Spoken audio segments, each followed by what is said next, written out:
Hello, this is a guy who likes fanfiction and is too lazy to read, so here is Lorgar's discovery, Lorgar's Betrayal in audio form. Check the description for the links to the author.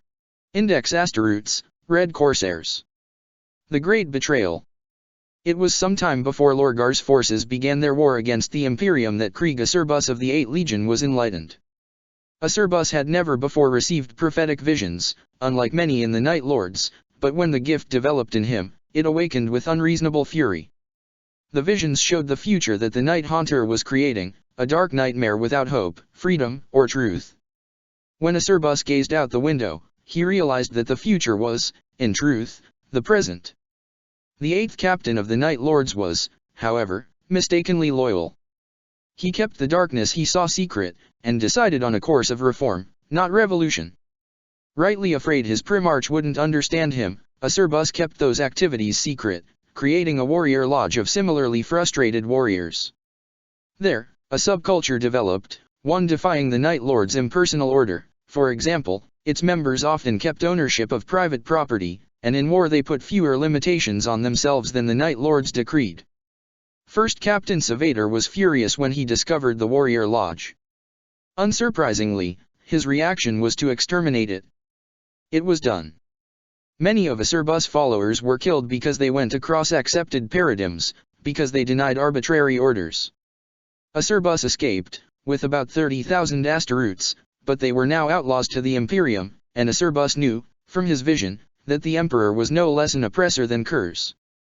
To escape, Acerbus and his force, renamed the Red Corsairs, headed towards a spatial anomaly known as the Maelstrom. The Maelstrom was a warp storm, a place believed to be too dangerous to enter. Yet Acerbus believed that meant it held great treasures, not to mention providing some measure of safety against the advance of the Great Crusade, and managed to convince a council of Astarte leaders that this was a wise course of action. The Red Corsairs built up a base in the storm, excavating its warp-affected riches and selling it to nearby planets, or alternatively pillaging those nearby planets and selling their wealth off. On 2 separate occasions the Death Guard attempted to dislodge them, but though the Corsairs suffered major losses, Mortarion's legion failed. Indeed, Kala's Typhon, already sworn to the true gods by the time of the invasions of the Maelstrom, came to be convinced by Acerbus that the Corsairs' way was right. When Lorgar declared rebellion on the Emperor, Typhon and most of his oversized company joined Acerbus. There were refugees, too, from other imperial legions, particularly the Luna Wolves and Thousand Sons. No major commanders of those legions turned, though. At first, Acerbus thought to sit the War of Discovery out. Certainly, he would not join Lorgar's dash for Terra. He knew the effort was a long shot, and did not mean to sacrifice the Red Corsairs in a futile campaign, not to mention that said Asteroutes were unlikely to agree to be so sacrificed. But then a new grand vision came to him, one that talked of the possibilities the galactic disorder was revealing. Acerbus' alliance of malcontents and bandits could emerge from its exile, for the Emperor had other worries. The Red Corsairs could liberate their region of the galaxy. They did. Waging a campaign of pillage and blockades, Acerbus' force, which had swollen many-fold, unified a fifth of Segmentum Ultima into a new federation. At the triumph on the planet Orain III, Acerbus declared the Red Corsairs the 21st Legion. It was a strange one, a legion without a primarch. The future seemed bright for it nevertheless. But though the Red Corsairs had become powerful, their might was in large part dependent on their enemies being distracted. Even during the Orain III triumph, the war on Terra was ending, and whoever won it would inevitably recognize them as a major threat. The window of opportunity was closing fast. Krieg Acerbus, meanwhile, was receiving an increasing barrage of visions. Typhon, once a Death Guard librarian, recognized them as coming from the true gods, yet Acerbus, even with Typhon's coaching, could not handle the strain of prophecy. His behavior became increasingly erratic. Typhon, realizing the Red Corsairs were beginning to break apart, tried to stop the decay by seizing control, but in one of his last lucid moments, Acerbus instructed Typhon to allow the division. This, he said, was the true path. The 21st Legion would be independent not only from the Imperium, but from itself. Faith in the true gods set in slowly during this time. Many in the new legion were simply rebels who had no real desire to become holy warriors. When the legion fragmented into warbands, some of those warbands entered in affiliation with one of the true gods, or Chaos Undivided, but most remained unbound. Still, Typhon's encouragement, strengthened by his position as leader of the largest warband, the Supreme Corsairs, ensured at least tolerance, if not dedication. Meanwhile, Kriegesurbus, unable to handle the gifts the gods had bestowed on him, went mad. At the end, completely uncontrollable, he attacked his Athememner bodyguards. After he killed 4 corsairs, Surbus was ended, with great regret, by his friend Typhon. The latter grew to believe that he was responsible for Surbus' failure, and in his despair dedicated himself fully to Nergal. I have been wrong. So wrong, the traitorous son. I sought to avoid a dark imperium. Look what I have built instead. Look upon order and no despair. I'm sorry, Father. I'm sorry, mankind. But it was never about either of you. I'm sorry, Chaos. I'm sorry, Typhon, my friend, my brother, my enemy. This is what must not be, and so it is my only route now. And so I laugh, because the galaxy is not in flames. It is flames. Die, co-traitors. Die, brothers. Afraid? I do not do this out of fear, Typhon. Merely out of malice. Kriegesurbus. The lands owned by the Red Corsairs were, for an empire, exceedingly disorganized. The Corsairs busied themselves in doing what they wished, whether raiding or trading, and the mortals in their dominion did likewise. Money represented power, but the true power was the type that came out of a gun, and there was no mercy to the weak. As the legion broke up, the individual warbands carved out their own territories, each with their own laws, from the Crimson Slaughter's pain-filled reign to the Liberators' full anarchy. All of the factions, however, maintained peace with the others, and retained communications for the event of being attacked. Despite the decentralization, they were still legion. Besides the core of their empire, the Red Corsairs supported cults and rebellions on surrounding and distant imperial worlds. Many of those uprisings needed little encouraging, and thousands of planets rebelled during the War of Discovery, in the wake of the Emperor's betrayal. Nevertheless, many of the surrounding worlds remained resolute, primarily due to the web of loyalty woven by the Alpha Legion. And as the war on Terra ended and the Discoverer legions were crushed, Grim Alpharius turned his gaze towards the Maelstrom. The escape. With Lorgar's defeat, the Red Corsairs' domain was not inevitably doomed, but obviously, it was seriously endangered. The forces of the misguided Imperium were simply too numerous. Worse, the covert activities of the Alpha Legion captured many of the circum-Maelstrom worlds without much of a fight. Not all of Surbus' many successors were capable. Some simply cut their losses and retreated into the warp storm, where they could not be reached. Others were braver, but all lost ground in the years following Lorgar's defeat. Even as defections from Imperial ranks, and intensive recruiting, bolstered the Legion's numbers, it contracted into an ever-lessening area, corralled by the dark plots of Alpharius. Typhon began to privately doubt that there was a solution to the problem. Attempts to meet the 20th Legion on an even field bore no fruit. Eventually, though, Typhon brought the Supreme Corsairs and 3 other warbands together to attack Alpharius' flagship. The attack went well until Typhon, empowered by the Chaos Gods, attacked Alpharius himself. Typhon was greatly swollen with power, surrounded by a cloud of flies, yet he was only a match for Alpharius in stature. 2 swift blows crushed the leader of the Supreme Corsairs, and the 21st Legion's tentative unity was forever shattered. With their leader dead, the Supreme Corsairs and their allies attempted to scatter. They failed. The Alpha Legion's tendrils caught and crushed the defeated Red Corsairs. The battle, fought in the void of the Unkar sector, marked an end to the Corsairs' imperial ambitions and quickly led to the Legion's collapse into the Maelstrom. During the millennium following the War of Discovery, the Supreme Corsairs were destroyed in desperate attempts to regain their primacy. At the end, with his warband numbering perhaps 50 warriors, its gene seed stock completely gone, Warlord Alner Tasketer made the practical choice and merged the Supreme Corsairs into their close allies, the Nergalite Purge warband. The Supreme Corsairs had been weak, and they had been destroyed for it. The biggest warbands in the Betrayal's aftermath were the Crimson Slaughter, the aforementioned Purge, the Oracles of Change, the Flawless Host and the Liberators.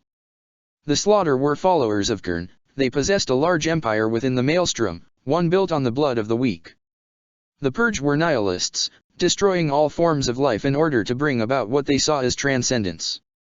The Tianchi oracles of change were particularly adept pirates, having control over no planets but possessing a massive fleet. The Slaaneshi flawless host was noted for its avarice and hubris. Finally, the Liberators controlled about a third of the maelstrom, if controlled is the right term. The Liberators' territory was anarchic, parts of it quite peaceful, all rarely visited by the Space Marines.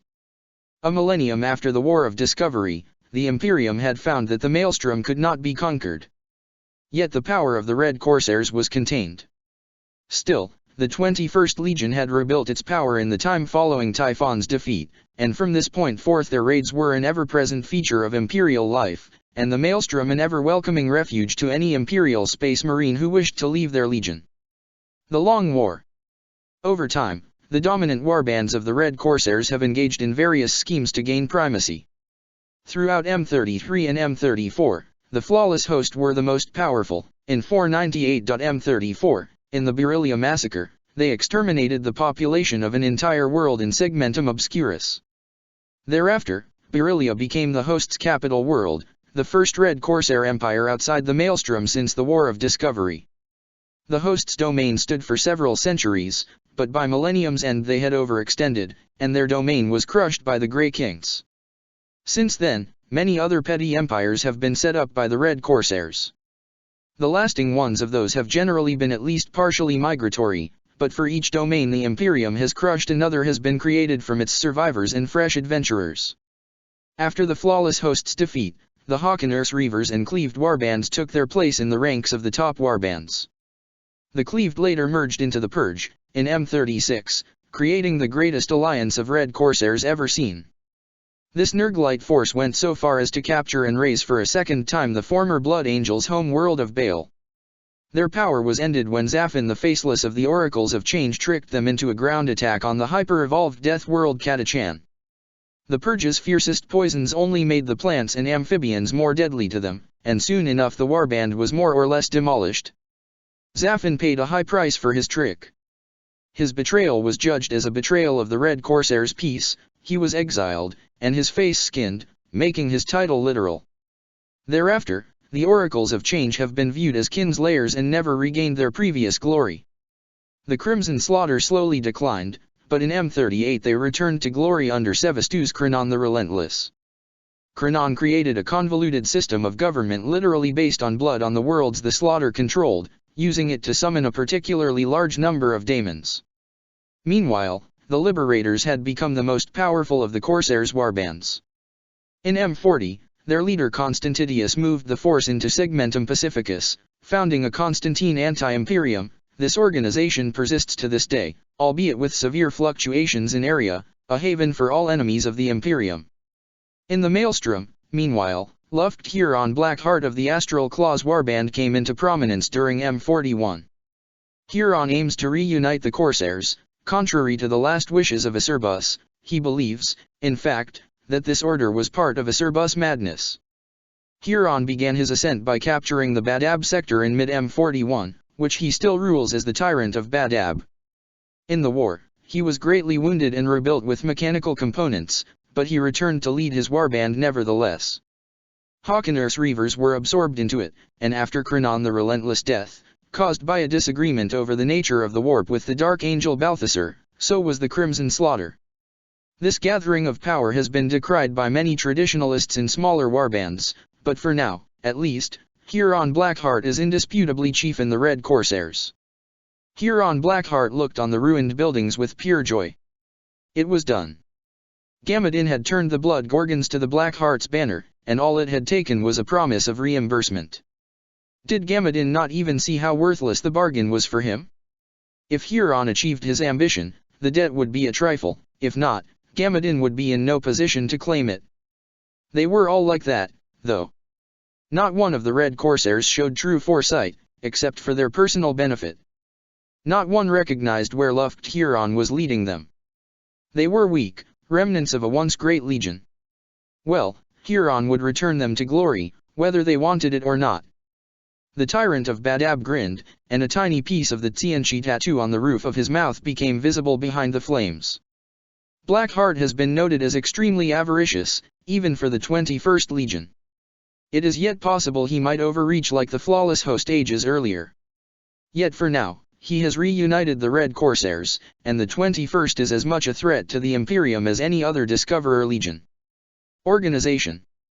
The Red Corsairs are smaller than most legions, numbering a total of approximately 60,000 warriors due to their abnormal origins. They are divided into approximately 100 independent warbands. As of 000.m42, there were 105, but that number constantly fluctuates. The single largest warband is the Liberators, containing about 10,000 Asteroutes. The Liberators lack any formal organization as part of their ideology. In practice, their current leader is Dosius Constantitius, a member of the Three Legion who defected during the War of Discovery. Some outside the Liberators believe that Constantitius specifically avoids official hierarchy in order to prevent a competitor for his position from arising. The Liberators are not sworn to any Chaos God, and view the true gods more as a tool than as a master, like several other older warbands. The Liberators, as mentioned, number about 10,000 warriors. Another few thousand Red Corsairs are members of other warbands operating outside the confines of the Maelstrom. That is, approximately 14,000 Red Corsairs dwell outside that warp storm. About 45,000, then, live within it. They, likewise, are divided into warbands, but the Huronian Union, which contains over 80% of the Maelstrom Corsairs, transcends such boundaries. Held together by the charismatic Luft Huron, this confederacy of approximately 50 warbands dominates the Maelstrom. Huron uses his status for his own benefit, as is expected from a Red Corsair, but also for their mutual good, and the confederacy is prospering. Most of the warbands dedicated to a specific god are dedicated to Nurgle, following Kala's Typhon. A number, however, are also dedicated to Kern, such as the Huronite Crimson Slaughter under Dreadnought Lord Mortis Metallicus, or Slaanesh. Fewer are dedicated to Tsianch after the Oracles of Change's Betrayal. The Red Corsairs have traditionally accepted any Marine who desires to join, thus, their ranks contain apothecaries, librarians, and tech Marines, and analogues thereof who are generally fit into those categories in the end. Due to the small, but persistent, influx of Imperial Marines, this organization has not much changed over time. The Red Corsairs have no chaplains or analogues thereof, in part because those fitting such a role rarely defect and in part because there is no need for spiritual leaders in a legion of materialists. One should also note the Corsairs' unusual lifestyle. Rather than live together as battle brothers, the Asteroutes, even of one warband, live individually, with their subcultures borrowing from wealthy civilians across Imperial history. That is not to say they are not deadly, of course. Indeed, they have to be deadly to live in luxury. Few of those riches are inherited peacefully. Combat Doctrine. The first thing to note about the Red Corsairs' combat doctrine is that it is not limited to war. The Corsairs are masters of economic struggle. Maelstrom worlds are closely linked to the Imperium by trade. Such activity is of course illegal, but common nevertheless. Thus, these ties can be manipulated to turn a world to the 21st Legion by, for example, blockading it, or hijacking its food shipments, or even by twisting the numerology of prices to arrange for a cult to gain power. Perhaps only the Alpha Legion can boast of a similar understanding of using non-violent methods to coerce. Moreover, besides such relatively organized activity, the Red Corsairs eagerly engage in outright piracy. They typically board ships that are either unrelated to their empires or that it serves a greater purpose to attack. Piracy is, of course, a threat to trade, but the Great Connection of the Warp allows the 21st Legion's ships to attack anywhere, though with only moderate reliability, and they generally strike at routes far from the Maelstrom. Of course, preferences differ among warbands as well as according to strategic goals, and despite the Legion's tendency towards void warfare and skirmishes, many do enjoy outright planetary conquests. In such cases, the Corsairs will, after a possible economic suppression, launch a gradual attack on the world's leadership, swooping down in brief raids from gunships and on jet bikes. Finally, sequential overwhelming assaults on several major cities will take place, followed by a gradual general conquest. The corsairs aim to demoralize and only then defeat their victim, to conserve their strength. In defense, the corsairs trust their fleet more than any ground fortress. While they have their share of tactics against various foes, the first among them is to not let the enemy land, and the second is to retreat if necessary. It is in void warfare that they truly excel. No other legion is as competent in that form of war within warp storms and the Immaterium itself. Their ships tend to be cruiser scale, and built with a mixed focus on speed and offense, but they are also not averse to, when convenient, sacrificing their own ships and capturing their enemies, for adaptability is a chief strategic virtue. Homeworld. The Red Corsairs' first homeworld was Alkanal.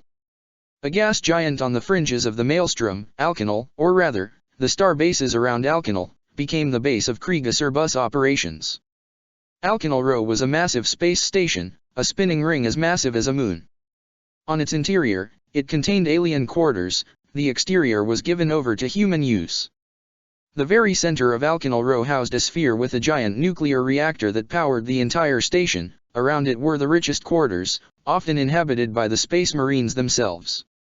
Over time, Alkanal Rho passed to Typhon and then to the Purge.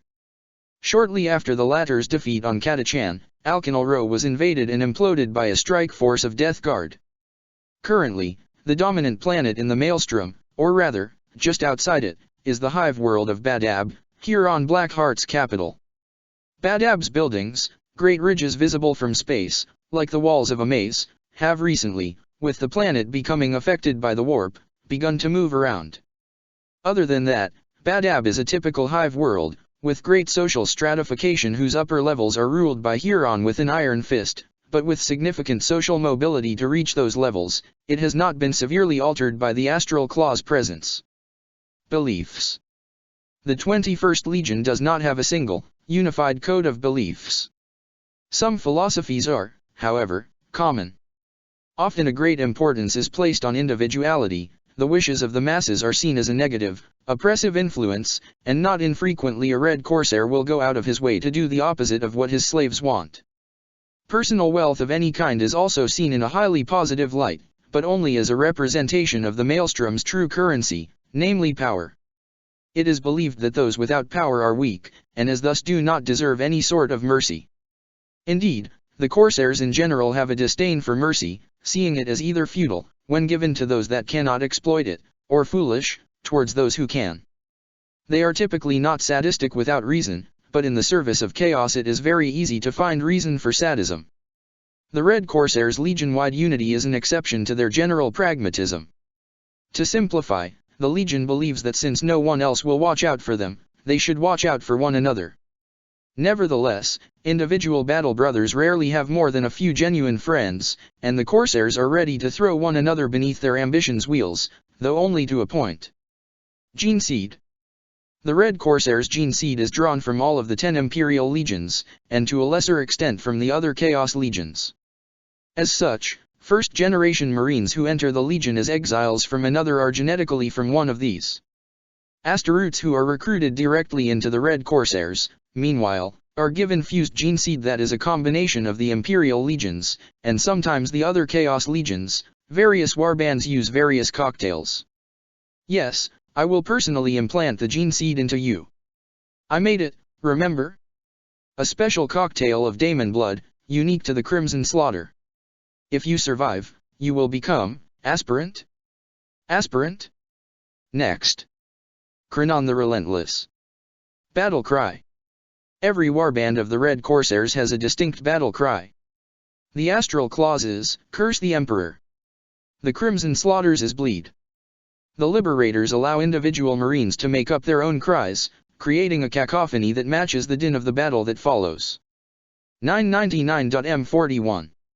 Luft Huron hesitantly, with a care that belied his brutal public image, placed the last component of the map into place. With a satisfying clunk, it slid into place, and as the Chaos Lord stepped back the details of the Zetephinson vortex stood revealed. It was Zetephinson, of that, there could be no doubt now, despite the bizarre perspective of the map. And already, Huron could see a dozen possible paths for reaching the focus of the substorm, and the golden world therein. There were 4 symbols that marked it. In black, hate and paradox. in gold, infinity, and treasure. Together, they made up the name of a world the 21st Legion had thought a legend, or a figment of Kriegersbus's lunatic imagination, for millennia. Huron stared at the puzzle, contributing every microscopic detail to memory. He could not bring himself to destroy the map, but he knew the risks of assembling it while on the expedition, without the intense security of this suite, were far too great. The expedition would have to be assembled quickly. He knew there was no one he could trust with this, but enough of his command structure were partially trustworthy that, yes, he could make this work. A small team, with enough skill in navigation to get there and enough stealth to at least have a chance at avoiding whatever power made that place its home.